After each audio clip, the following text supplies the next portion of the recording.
Halo guys, selamat datang kembali di channel Gypsy Research. Baik lagi di tutorial Gypsy AI.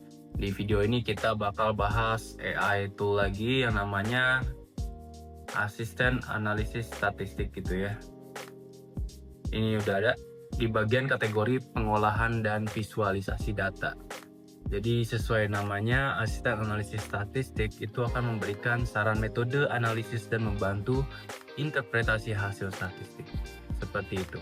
Oke, kita klik aja. Jadi untuk akses tools ini kalian harus berlangganan Gypsy AI yang versi Pro, yang versi berbayar mulai dari Rp19.000 aja gitu ya per bulan. Jadi cukup murah buat kamu yang pengen konsultasi sama AI yang udah ke prompt dengan baik kayak gitu. Oke, lanjut aja. Kita udah sampai di halaman asisten analisis statistik. Di sini ada beberapa input form yang harus kita isi. Yang pertama ada jenis data. Nah, kalau jenis data ini ada 4 jenis yang teman-teman bisa pilih. Ada nominal, ordinal, interval, dan rasio. Ini masing-masing juga udah ada penjelasannya kalau misalnya kalian ingin lebih pasti. Jadi nominal untuk kategori tanpa urutan, contohnya kayak jenis kelamin. Terus ada ordinal, yaitu kategori dengan urutan, contohnya tingkat pendidikan.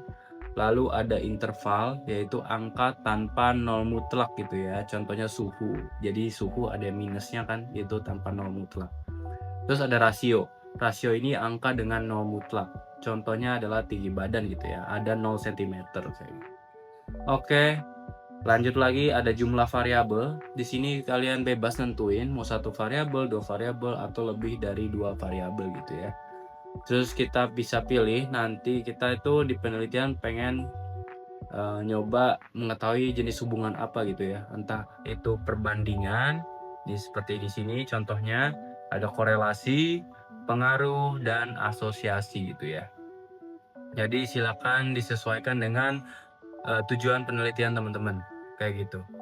Nah, ini makanya ada input form juga di bawahnya untuk pelengkap, yaitu tujuan penelitian. Silakan sampaikan, entah itu sesuai dengan topik atau judul teman-teman semua. Jadi sesuaikan aja, tergantung dari preferensi kita. Lalu yang terakhir, enggak sih belum yang terakhir, yang sebelum terakhir ada pertanyaan apakah data terdistribusi normal gitu ya.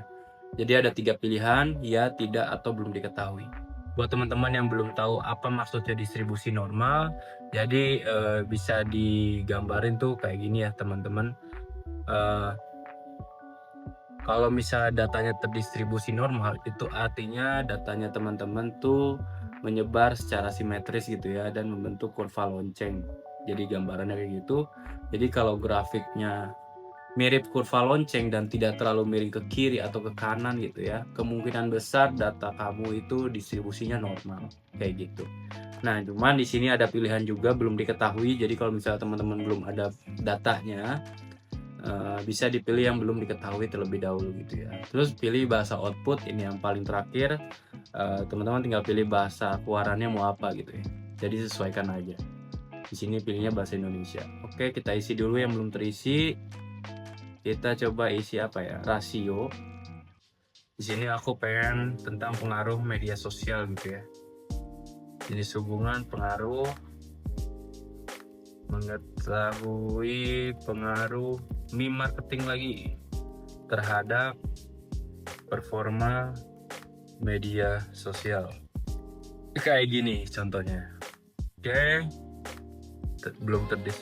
belum diketahui buat datanya terdistribusi normal atau enggak, terus outputnya bahasa Indonesia. Oke, kita cari metodenya. Jadi sesuai dengan nama tool ini teman-teman, asisten analisis statistik akan memberikan kita semacam saran atau rekomendasi gitu ya.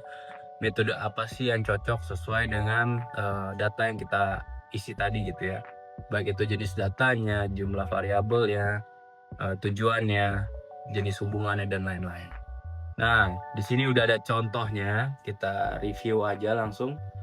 Mengingat tujuan penelitian adalah mengetahui pengaruh meme marketing terhadap performa media sosial dengan lebih dari 2 variabel prediktor.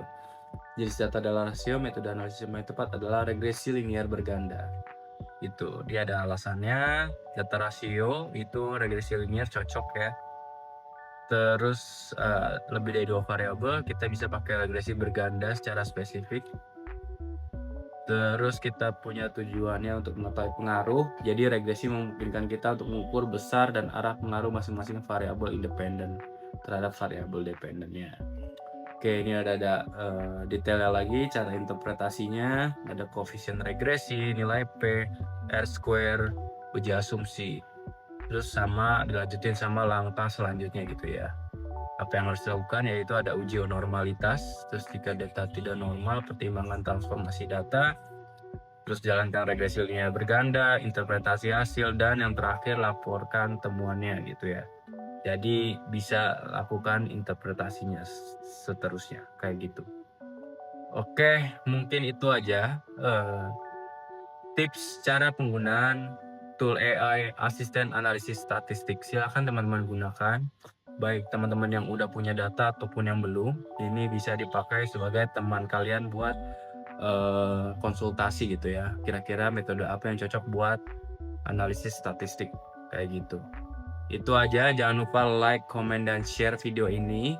Bila berguna, sampaikan ke teman-teman kalian juga yang masih susun skripsi, tesis, ataupun disertasi, serta yang lagi nyusun artikel ilmiah juga boleh. Jangan lupa like, comment, dan share, dan subscribe channel YouTube kita di Gypsy Research dan follow Instagram serta TikTok kita di @gypsyresearch. Sampai berjumpa di video selanjutnya. Dadah teman-teman.